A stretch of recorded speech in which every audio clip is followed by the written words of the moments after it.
right, welcome to another episode of Hunt Fixed. Mike and I are here to go over a boot review with you. We're back at it. Back again, and this was the best time and place we could figure out to get together to do another video, so it's always a different location based on where my wife, my kids are at, the time of the year. Mike's got a new baby. What's available, the moon phase. Moon phase, of course. It's elk season, so the moon phase is important. So anyways, that's why the scenery always changes. Just trying to give you different looks. Yes, we're going to do a boot review for you. Today is September 19th. I just got back from an antelope hunt and got a good goat. Killing a nice goat. Yeah, it's a good goat. Southwest desert in Utah. Haven't taped it yet, but probably at least 120 inches, if I had to guess. Yeah, probably. And then Mike has a muzzleloader goat hunt that starts in like 2 weeks. Yeah, the 27th, so next Wednesday. Week. Yep. So that'll be good. So we'll post some videos of that. I'm leaving in a week to go archery moose and black bear hunt in Alberta. So I've been doing a lot of prep for that. So we're gonna go we got some late season cow tags. We got an over-the-counter bull tag, any bull tag. Yep. And I got a spike tag. So yeah, hopefully we'll have some good stuff. General season deer, so we'll be We'll be dropping some bodies. We're gonna be testing some good gear. So we have for you, these are the Hanwag Alaska GTXs.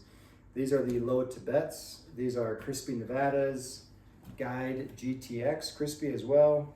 These are the Solamon Quest 4Ds, Crispi Laponia 2s, and then the Crispi Nevadas insulated. Yeah, and these Crispis are uninsulated. So, but it's in Nevada. So I'm going to start with the Hanwag, however they say it. These boots I just recently tried, and we've been putting quite a few miles on them, just getting ready for the Canada hunts and the other hunts. Before that, last year or 2 years ago, I took these Tibets to Alaska. Cut that. So anyways, starting with the Hanwag Alaska GTXs. So these are interesting. I really wanted a boot that was a little wider, but not too wide. So I'd had the Nevadas, the Lowas. They didn't fit quite perfect for what I was looking for. And so I was really intrigued by the Alaska GTXs. Mostly for, Mike and I like to hunt a lot of backcountry, steep country. We're trying to get to Alaska next year for a goat hunt. And then this year up in Alberta, it's all hiking for moose and bear. So I wanted something really durable, but was really good with insulation and a little bit wider toe box. My normal shoe size is a 10.5. And that's for, Solamon shoes. I got some Nikes, normal shoes like that, but 10.5. I do like a shoe that's a little bit wider, but with rain shoe you can get away with it. And so I was really looking at and I've liked the Tibets, but they just felt a little sloppy, and I actually wore out the backs of them. So I was doing quite a bit of review and really honed in on these Hanwags, and so far I've absolutely loved them. These were by far of these boots, for me, these are the ones that are mine, and these gave me the most structure, most support out of any of the boots I've tried. They were definitely the most difficult to break in for my foot. But overall not too bad.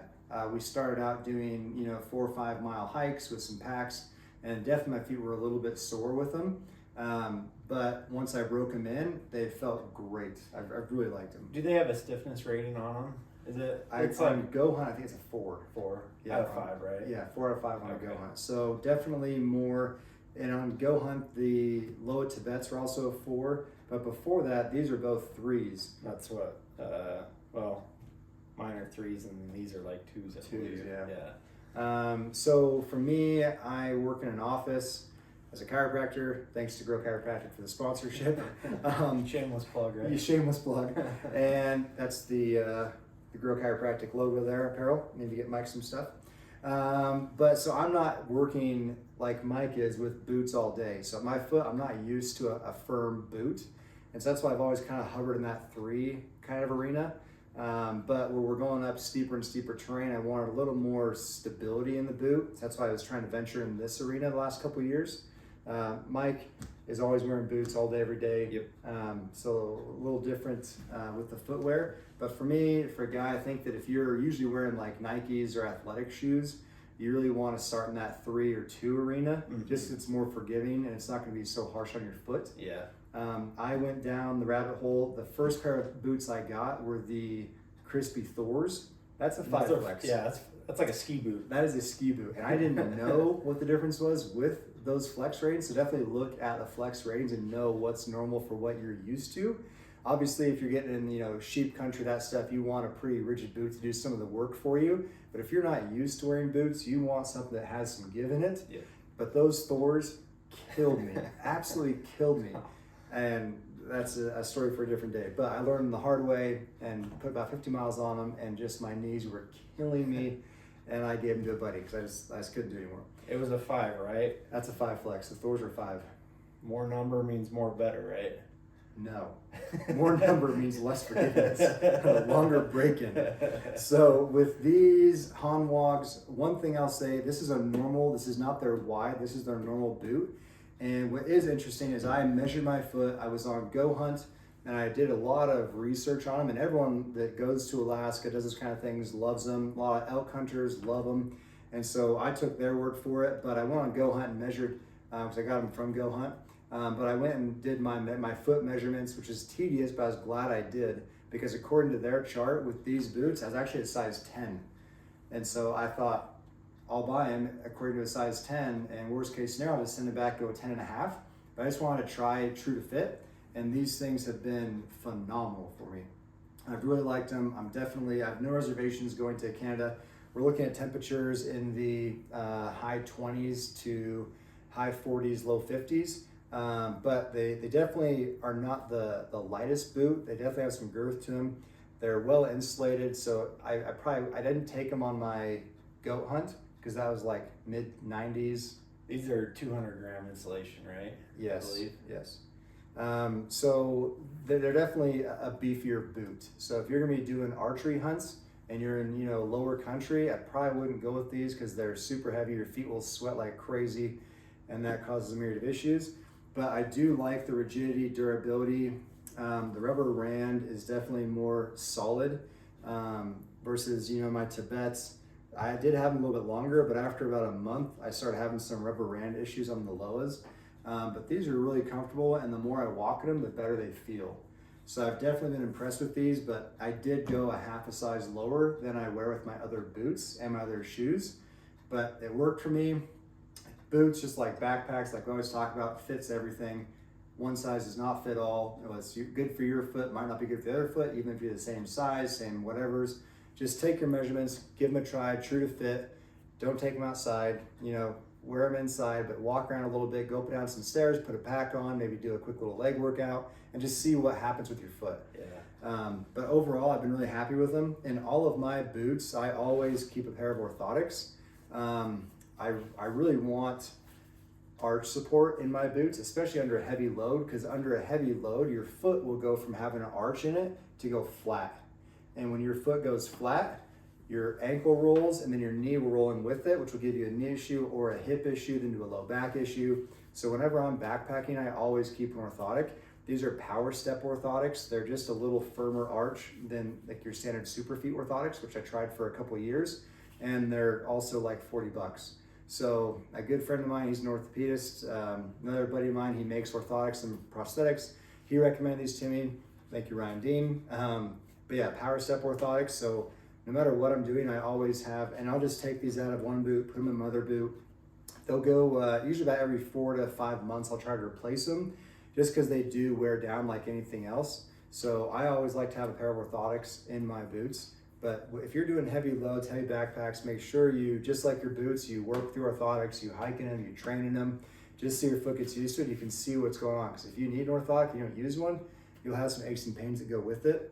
So before I forget, I always have these orthotics in my boots. Everyone loves the sheep feet thing. I am not rich enough for $300 orthotics. Yeah. So if this works and it's $40, I'll take it. But if you got the money, everyone says if you don't have good feet or your feet hurt, you're gonna have miserable hunts, so it's worth the investment. But back to the topic at hand, these are the Hanwag Alaskas, and we're gonna take a picture afterwards, but one thing to note, you can probably see it from there. I'll walk up to the camera a little bit, but on these boots, these are much wider. So these are a normal GTX, not the wide. These are a normal Hanwag, not the wide. But you can see there's quite a difference with the width on that toe box.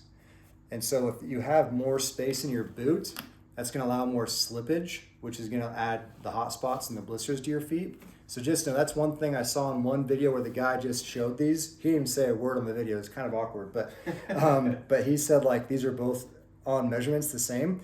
These Tibets are quite a bit wider. It's a generous toe box. So if you like to double up your socks, then you're going to want a little more space, but the width difference is definitely visual.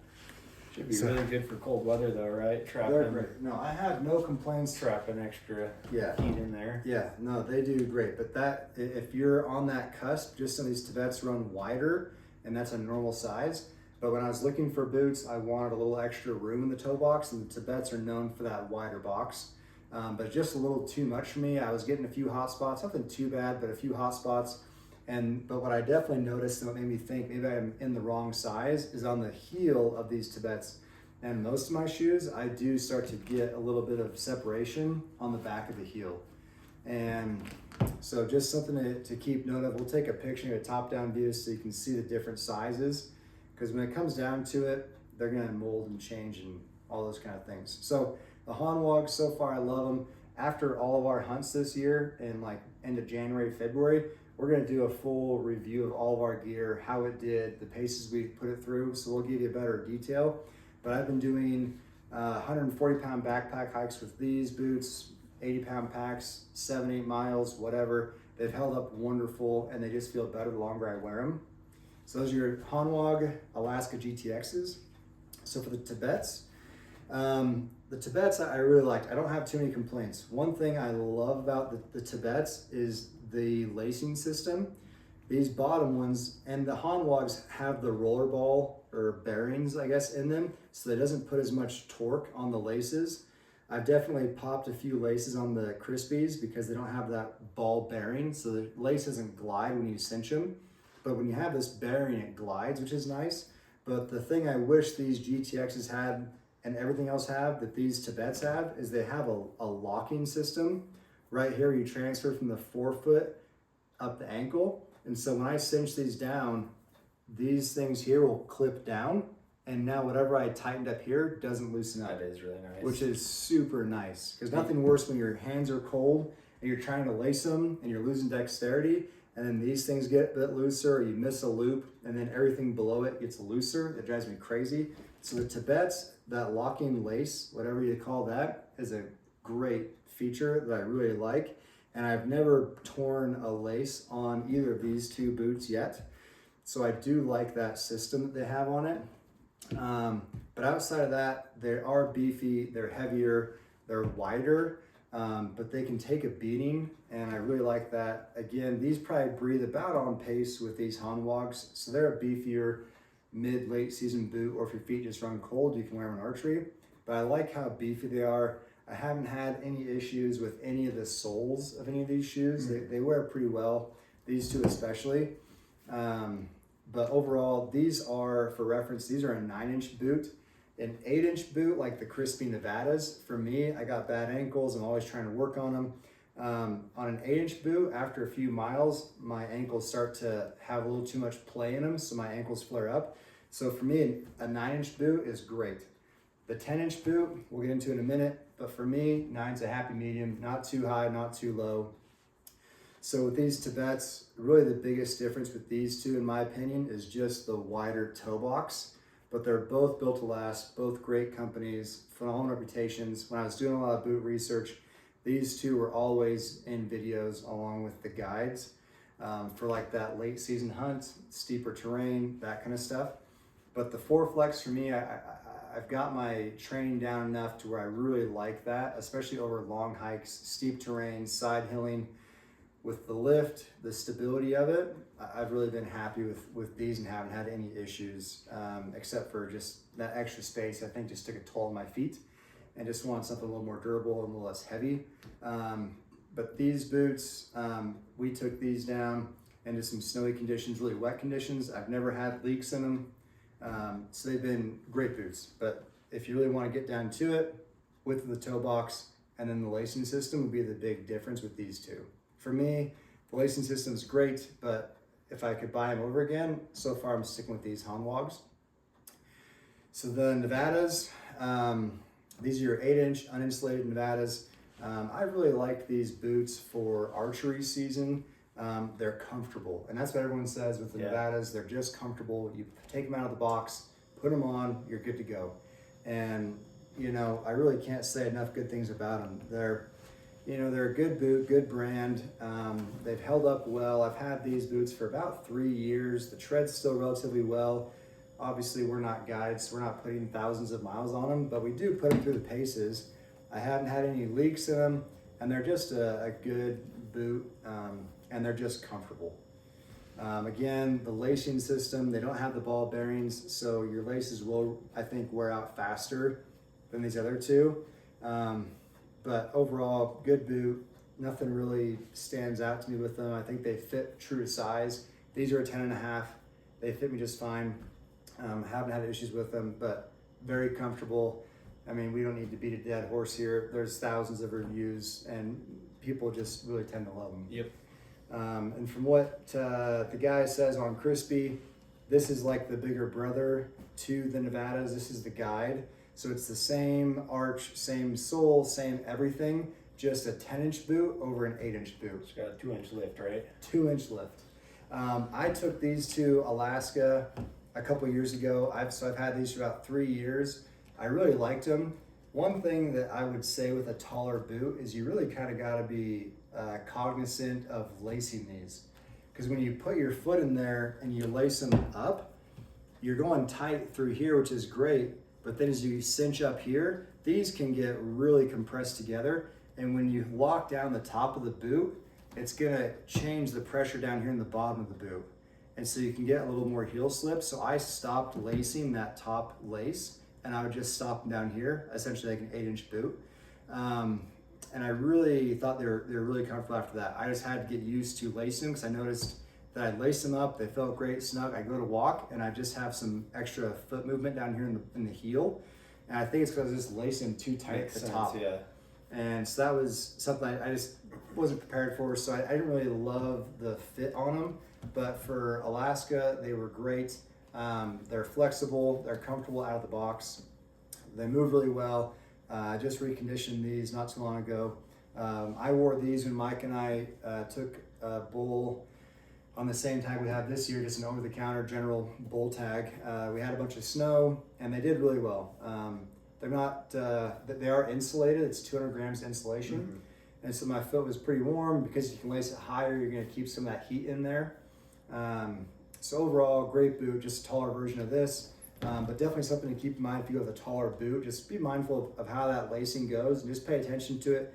And like anything, just play with it. If your heel slips, there's a lot of videos on different ways to lace your boots to compensate for heel slippage, or if you're feeling hot spots in different spots, you can lace differently.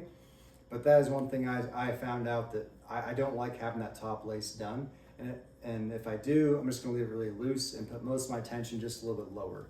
But same lacing system, great boot, comfortable boot, would have no hesitations wearing it. I probably wouldn't pick it for a really steep terrain because it is a 3 flex, and so it doesn't really help you with the lift. And so your feet have to work quite a bit more with the 3 flex or a 2 flex. Yeah.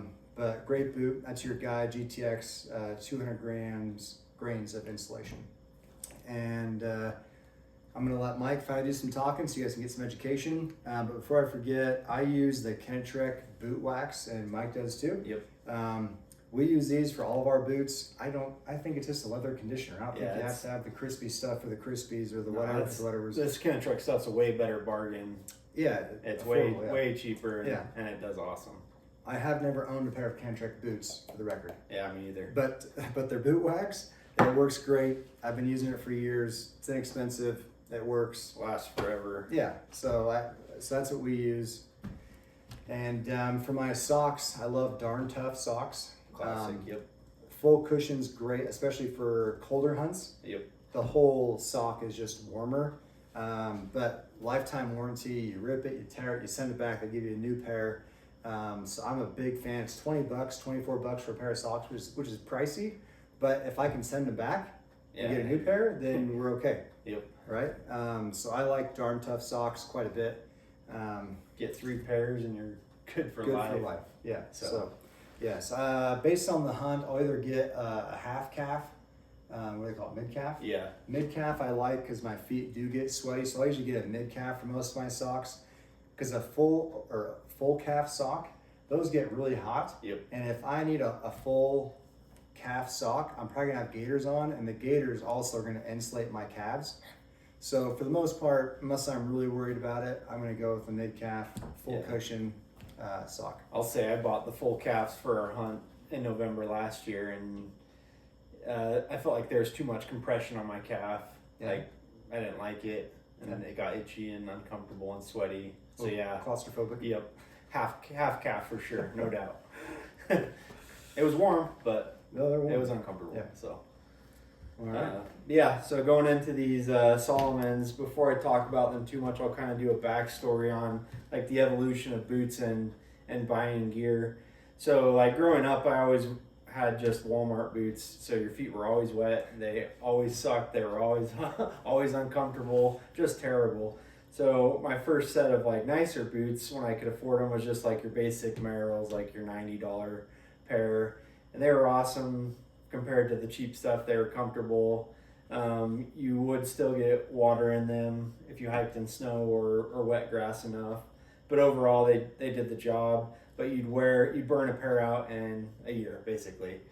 So from there, I'd buy the intermediate Merrells. So you're spending $150, and you'd still burn them out in a year with about the same comfort. And so from there, I said, all right, I'm gonna try these Solomons. These are about $230.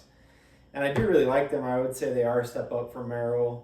I would say these are the most comfortable boots I've ever worn, even including the upper end stuff.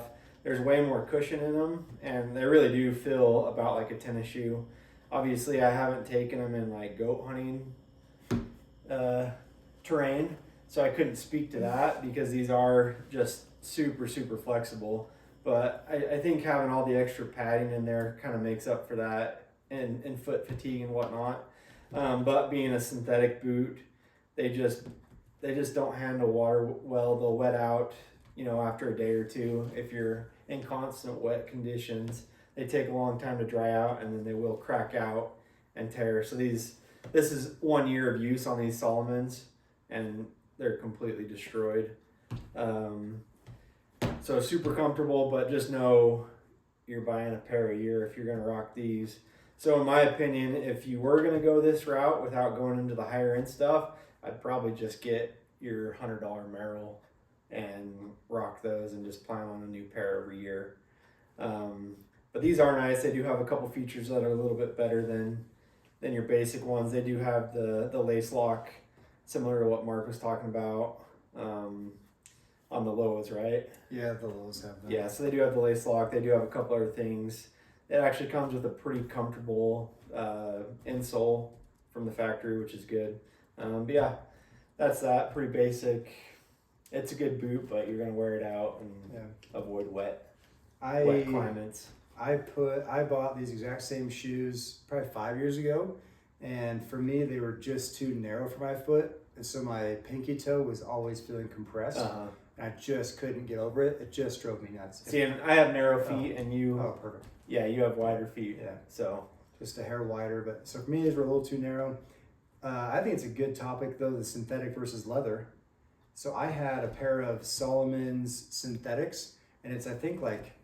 I forget the model number, but it was all black, and it had, like, a furry inside.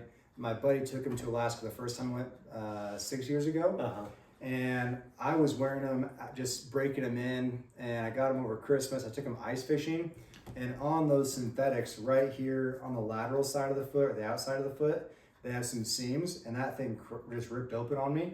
And my buddy never had issues with it. He took me to Alaska. I ended up getting, I forget which pair of boots, but I ended up getting a different pair of boots. And excuse me. And that is the big thing. A synthetic boot, if you have a crack in that material, you are up a creek. Yep, you're done. And no paddle, and you're done. And with the leather boots, you're not going to just have a seam rip open, at least that I've heard of. And as long as you condition them, you're okay. And most of these leather boots with the Gore-Tex liner, you have extra, right? Yeah. These are gonna last forever if you condition them. Like a long time. Long time. Longer than you want to wear them. Longer than you. Yeah, that's a great point. So I think with the synthetic, right, the pros to it though, people say is if it does get wet, it'll air dry faster, which is true because it's synthetic. But if they do get a tear or rip, I tried shoe goo, I tried all sorts of things. It just would not stay closed and I'd walk on it. So with the synthetic, it'll dry out faster, but when it's wet or if a seam rips, you're done. Whereas with a leather boot, it does take, if you're on a hunt, you're good luck getting that thing to dry out. It probably just won't because it isn't breathable. Yeah. But I think when it comes down to it, I'd rather go with the leather route for me personally because I have options for it. There's a lot of ways to get your boots dry these days. You can have those Grexaw things, little fans that you put inside your boot. They can dry them. I personally like tent stoves. The tent stoves, put them over that. Like those things will help. These boots, I fell into a beaver pond in Alaska, my first day in Alaska. And so I was up to my crotch. And so water went down my gaiter into the boot.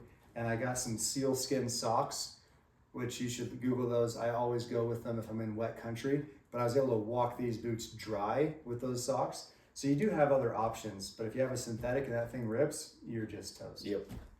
Yeah, I would say with the leather too, obviously if you fall in water, that's one thing. But if you know how your body is and how you sweat and you can manage your moisture what socks you wear and what insulation you go with in your boot. Great point. Water's really not going to penetrate these boots. So usually when they're getting wet, I mean the outside will be wet obviously and it'll still freeze up if it's cold, but usually the inside will stay pretty dang dry if you know how to manage your moisture. No, that's a great point. Just know if you have sweaty feet or not. Yep. And then just have it, what sock to use and what insulation for the condition and how much you're hiking. That is the tip of the video. Know how you sweat. Classic. Gold Bond has more than one purpose. But yeah, so from here, I bought these Nevada GTX Crispis, and these are the 200 gram insulated, and these suckers were toast going into late season. They weren't holding water out anymore, and we were going to the late season, so I bought these. And we took them on our elk hunt, and they did awesome. A lot of these companies, and like I've heard some people with Crispi say they don't require any break-in, and I will say you pop in, they're super comfortable, they get the job done. The only thing I've noticed that I feel like does need break-in, and this is at least for me, I'm not sure about other people, but when my foot's in there, if I go to take a knee and that's bending, it pinches the leather when it's not broken, it pinches the top of my toes. And so I don't know if that's just me or if you've ever experienced that, but yeah, I do get a pretty good pinch until these were broken. And so that's one thing I'm like, God, it's not a deal breaker. You can deal with it, but it's like, it's more advantageous if you can break them in a little bit. But beyond that, they're super comfortable. We took them on the elk hunt. Feet were bone dry the whole time. Had them ice fishing a few times and a few other hikes in the snow. Water never got in and the slush. It was awesome there. I feel like the insides of these, I can't speak to all the other Crispis, but they are super comfortable because there's a leather on the inside and that just molds to your feet after you wear them for a little while and it's just a cushion. So I do really like that. I do kind of wish I would have gone with maybe another inch, one of their models that was a little bit higher on the hill, because these are 8-inch. Yep. But overall they work well for that mid to late season, depending on how your feet run and everything like that. So I'm happy with these. I wear a size 9 tennis shoe, and Crispi, they say order true to size, and so these are size 9 and they fit perfect. Moving on to the Laponia 2s, I bought these coming out of winter, back in the summer. I bought these, just wanted something a little bit lighter, something without the insulation, and these have a lot of people raving about them. I would compare them most to, something like a Merrill or a Solamon as far as flexibility. So it is probably the closest thing you're going to get to wearing a tennis shoe and a full leather boot. and so that is super nice. The lacing pattern goes all the way up to the toe, and it still maintains waterproofness, but you can customize how you lace your boot, and you can get it a little bit more of a customized fit, and that is nice. I've heard people say that if you have a wider foot, that these are a no-go for sure. I think they do make a wide now, but yeah, these, I have pretty narrow feet, and they're pretty much a perfect fit. I will say I bought these because when they were on a sale, they were out of the size 9, so I bought a 9.5, and so I do get a little bit of rub in the back on my heel, but I plan on going with like a double cushion insert, and I've read that if you put in a double cushion orthotic, it'll make up a lot of that extra room, and you can get a tighter fit. So overall, they work great. They've been durable. I've got a lot of miles on these. I wear these at work a lot. I usually get like 15 miles a day at work, so yeah. So these have a lot of steps on them, but yeah, they're working great. And those are a 2 flex? Yep, 2, and these are a 3. Yep.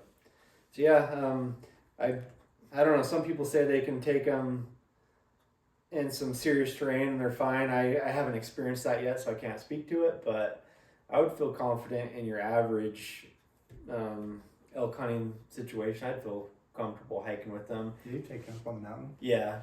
And so I'd feel comfortable with them. But once it gets into that late season, I'd probably shift into these, and eventually I'll probably pick up one more pair to kind of complete the trifecta that has a little bit higher ankle support. That was for me why I started looking outside, because the 10 irritated me. This wasn't enough, and I was looking for a 9-inch boot. That's how I originally, I think, found the Lowas, and from the Lowas, people were talking about the Hanwags. And so yeah, I mean, it does. It makes a difference, and I think when it comes down to it, it's the same thing. The downside to hunting is that no matter what topic you're talking about, everyone says buy once, cry once. Yep. And it's like, well, just don't spare the expense. It's sleep systems. It's the sleep bags, the backpacks, the boots, the guns, the scopes, and it's a the lot. binos. You can't buy once, cry once, all at one time. You're always crying. Yep. So, but I mean, I do think, that is, like, you can deal with some discomforts, but man, when you have like blisters on your feet, I mean, I've had it where like my heels are bleeding. Yeah. My toes are numb because they're rubbed raw. It's debilitating. Completely. Oh yeah. And then when you really get into it, foot problem becomes an ankle problem, becomes the knee problem, becomes the hips, the low back. And it just ruins your hunt. And then you're thinking, what if I get something down? Yep. Right? Or your feet are numb completely. Yeah. Like there's just, I do think this is one of the times where I think if you have the money, like put it in here. Yep. I think this might be crazy, but in my opinion, you can get away with subpar optics, subpar backpacks. People were rocking Jan Sports for a long time, packing out a mule deer, and so throwing quarters on their back and just walking out. Yeah. Right. And so, but I think like if you're doing backcountry type of stuff, not truck hunting, then this is probably one of the avenues where I do say like, this will be a deal breaker. Yeah.